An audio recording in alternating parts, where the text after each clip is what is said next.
Masechet Psachim, résumé du Daf Bet, le premier Daf de la Masechet. La Masechet commence par la Mishnah qui dit, à la lumière du 14 Nissan, on vérifie, on cherche le Chametz à la lumière de la bougie.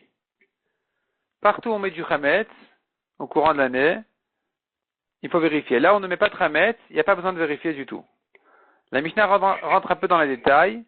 Une cave de tonneaux de vin, quelles sont les parties de la cave dans lesquelles il faut faire l'abdika et lesquelles dans lesquelles on n'a pas besoin de le faire, Marloket Bet Shammai Bet Hillel, ce qui sera traité dans les dapim suivants.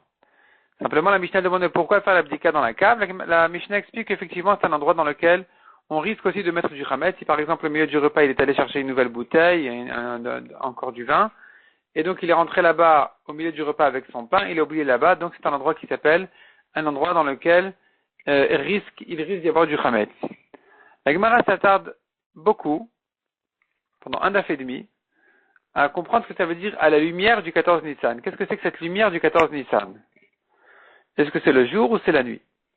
Donc la Gemara commence par une marloquette, où on dirait que selon Ravuna, la Gemara comprend que ça veut dire le jour. Selon Rav Yehuda, c'est la nuit. La Gemara fait toute une recherche dans les psukim, dans tout le Tanakh.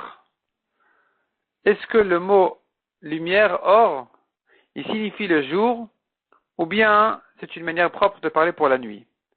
La Gemara commence par 7 psukim que la Gemara a trouvé dans le Tanakh, desquels on pourrait prouver que ça veut dire le jour ou la nuit à chaque fois selon le pasuk, et donc à chaque fois on aurait une objection contre celui qui ne pense pas comme ça, mais la Gemara répond à toutes les objections, et donc tous les psukim sont résolus, de manière à ce qu'on n'ait pas de preuve que la notion lumière veut dire spécialement jour ou spécialement nuit. En général, la Gemara répond que à chaque fois qu'on dit le mot or dans les psukim, c'est pas le nom lumière, mais c'est le verbe. Ça veut dire ce qui éclaire. Ce qui éclaire, ça pourrait être effectivement, c'est rien à voir avec le temps du jour ou de la nuit. Ça pourrait être le jour, ça pourrait être la nuit. C'est pas ça le problème, c'est pas ça le sujet là-bas, dans les psukim en général. Donc finalement, on reste finalement en marloquette pour l'instant. Les psukim sont repoussés, soit de cette manière-là, soit d'une autre manière encore. Chaque pasuk selon son contexte, selon son sujet. La Gemara continue à faire la recherche maintenant dans le chasse. La Gemara commence par une Mishnah déjà, par une Braïta qui dit clairement, le Chametz, on le cherche, on le vérifie, l'abdikat Chametz se fait le 14 Nissan, se fait donc à la lumière du 14, et si on l'a pas fait à ce moment-là, ça se fait le 14 au matin, et sinon ça se fait au moment où on doit le brûler. Donc la Gemara comprend du fait que tu m'as dit, si ça ne s'est pas fait à la lumière du 14, ça se fera le 14 matin, je comprends que la lumière c'est la nuit, et ça c'est une preuve forte qui va rester, c'est une preuve forte qui n'est pas repoussée, comme quoi la lumière du 14, il s'agit de la nuit à la veille du 14. La Gemara continue à ramener encore d'autres preuves, certaines qui seront repoussées et d'autres qui seront maintenues. Une preuve qui dirait, à partir de quand on n'a pas le droit de faire un travail pendant le 14 Nissan. Donc le 14 Nissan est un jour qui est considéré comme Yom Tov, parce que c'est le jour du Korban Pessah. Le jour où un homme sacrifie un Korban, il en fait un jour de Yom Tov. Donc le 14 Nissan, même si c'est la veille de Pessah, le soir du Seder c'est que le 15 Nissan, le 14 Nissan qui est le jour où on sacrifie l'agneau du Pessah est quand même considéré comme un Yom Tov Miderabanan, pendant lequel on ne fait pas de Melachot. Et la question qui se pose ici, à partir de quand on ne fait pas de Melachot, là-dessus nous avons une marloquette, selon Rabbi Eliezer ben Yaakov depuis la lumière du 14, selon Rabbi Yehuda depuis le Netzachama.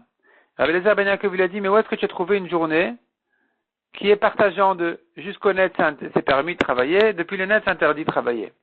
Donc sous-entendu, Rabbi Eliezer ben Yaakov ne partage pas la journée. Donc tu dois comprendre de là que quand Rabbi Eliezer ben Yaakov a dit depuis la lumière, ça veut dire depuis la nuit. C'est une journée qui est tout entière interdite, donc le soir et le jour, soir, nuit et matin. Et donc on aurait une preuve d'ici que, or, lumière veut dire la nuit. La Gemara repousse en disant non, c'est pas ça la marloquette. La nuit, selon tout le monde, il est permis de travailler. La marloquette n'est qu'entre Hamoud Hashachar et Netzachama. Hamoud Hashachar, c'est quand le ciel commence à s'éclairer. Netzachama, c'est à partir du moment où le soleil, il monte. Et on le voit déjà, physiquement. Et donc, c'est là où Rabbi Eliezer ben Yaakov a dit, le jour, depuis le début du jour, donc depuis l'Hamoud Hashachar, il est déjà interdit de travailler.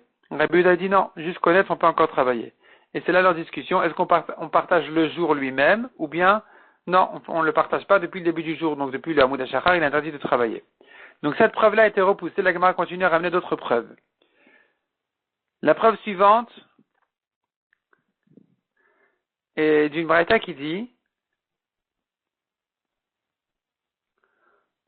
une Mishnah même, c'est une Mishnah dans Rosh Hashanah qui dit que du temps où on fixait le Rosh Chodesh selon le témoignage de la nouvelle lune, il fallait signaler, il fallait annoncer aux gens qui habitaient loin qu'on a fixé Rosh Chodesh le 30 du mois et pas le 31.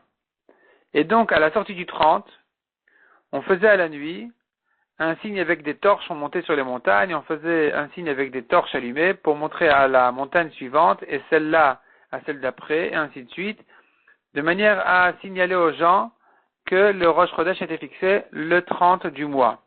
Et donc ça, c'est un signe qui se faisait à la lumière du 31. La lumière du 31, ici, ça peut pas être le jour, parce que faire un signe avec des torches le jour, ça sert à rien. Donc certainement, ça s'est fait à la nuit. Et donc tu vois clairement ici que la lumière, la notion lumière de tel jour veut dire à la nuit. C'est une deuxième preuve qui n'est pas repoussée. Une deuxième preuve qui est donc maintenue selon la Gemara, la Maskana de la Gemara, c'est effectivement, on a dit ici une deuxième preuve comme quoi la lumière, c'est la nuit. La Gemara continue à ramener encore d'autres preuves des Mishnah et des Braïtot, comme par exemple, on voit à propos de la notion aura qui signifie la nuit. La Gemara repousse en disant aura au féminin, c'est la nuit, mais qui dit que or au masculin, c'est aussi la nuit. On n'aura pas de preuve d'ici. Pour l'instant, on reste avec deux preuves. La Gemara dans le livre suivant ramène encore d'autres preuves.